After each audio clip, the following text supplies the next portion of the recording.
का है झगड़ू काका, का समाचार बा? समाचार सब बढ़िया बा। तू अपन सुनावा, तू हार का हाल चाल बा? ठीक है बा, सब ठीक बा।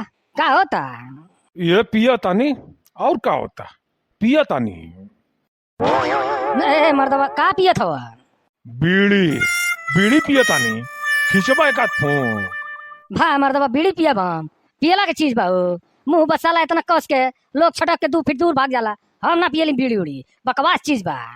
अब बानर का जाने वो अदरक के स्वाद। हं? तू का जानब बीड़ी के मजा? जे पिएला हुए बुझेला, तोहरा का पता? ए बुढ़ऊ के जिंदगी बीड़ी और हुक्का में कट गई यार।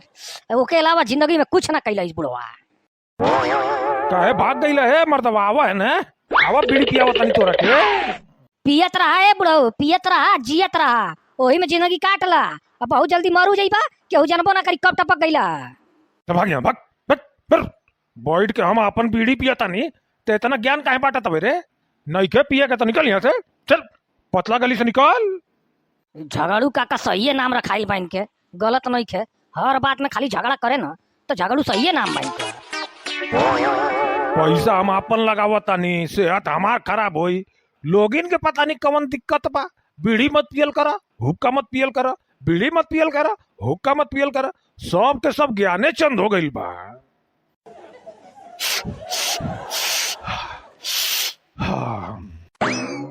का है झगड़ू, का समाचार? समाचार सब ठीक बा। अपन समाचार बतावा। ओहे बा कलिया वाला, ठीक है बा सब, कौन फर्क नहीं थे कलिया से। पियले हवा का? हैं? पियले हई? का पियले हई? अब ऊ तो तू ही ना जानबो का पियले हवा। बदबू मारा था, कुछ तो पियले हवा तुम। पानी तो पियले हई। है झगड़ू, झूठ काहे बोलत हवा? पानी पियब तो बास मारी, बड़ा तेज बास मारा था। कुछ और पियले होई बा? बास मारता। बीड़ी पियले हई, बीड़ी। भा मर्दवा, काहे पियला बीड़ी उड़ी? है मुंह इतना कस के बास मारा था, पूरा गंधा था।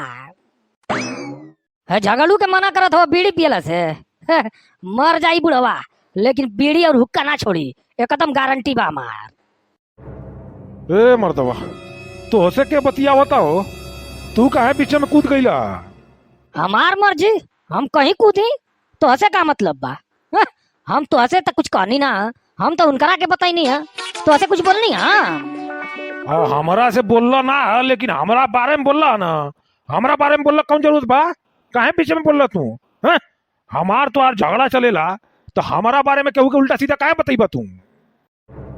लाठी नीचे करके बात करा, लाठी नीचे करा, नहीं तो हमरो लाठी चलावे आवेला। लाठी नीचे करा पहले। जब हमार तुहार बोलचाल बंद बा तो हमारा बारे में केहू के काहे बताइबा कुछ? हम बीड़ी पियतानी, सिगरेट पियतानी, हुक्का पियतानी, कुछ पियतानी, तू हमारा बारे में काहे बतावत हो उनकरा के? हमार मर्जी, हम कुछ बतियाई तो हसे ना बतियावत हई। हाँ, हम तो उनकरा बतियावत हई।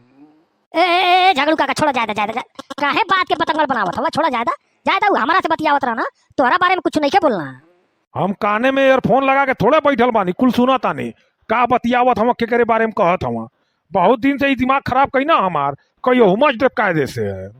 देखबो तनी है ना, ए दही में जान बा, हमरा के हुमच बा तू, हमरा के हुमच बा।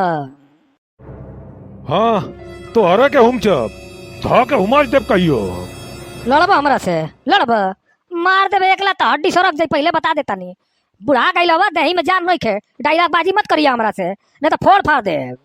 है मर्दवा, छोड़ा जायदा, चला चला जा, जहाँ जात रहला जा। ए मर्दवा, जब जाने ल कि तुम्हारा बात में पिनिक जाना हो तो काहे पिनकावल करेला उनकरा के? हम उनकरा से कुछ कहनी ना, हम तो तू हसे बतियावत रहनी है, उनकरा कुछ कहनी है। केकरा बारे में बतियावत रहला ई ना बताइबा? हमारे बारे में ना कहला कि बीड़ी पिए के ना छोड़िया, मर जाइया लेकिन बीड़ी ना छुट्टी, हुक्का ना छुट्टी। हाँ, बतियाई नहीं है तुम्हारे बारे में, लेकिन तो हसे ना बतियाई नहीं है। हम पूरा गाँव में घूम घूम के ही बात कहब, रोक पैबा? रोक लेबा हमरा के? रोकब ना, ठोक देव कहियो। तोहरा के हम ठोक देव कहियो, बुझा गइल? चला है मर्दवा, जा जा जा जा, अपन काम करा, जा जा जा जा, छोड़ा बात बात मत बढ़ावा ज्यादा ज्यादा। ए बूढ़ पुरानी आदमी आवा, काहे पिनकावत हवा? चला चला चला, बढ़ा बढ़ा, आगे बढ़ा। इनकर खोपड़ी के ढक्कन हम कहियो खोल देब अपन लाठी से। बहुत दिमाग चढ़ गइल बा एकर। मराई कहियो, मराई बड़ा मार हमरा हाथे से।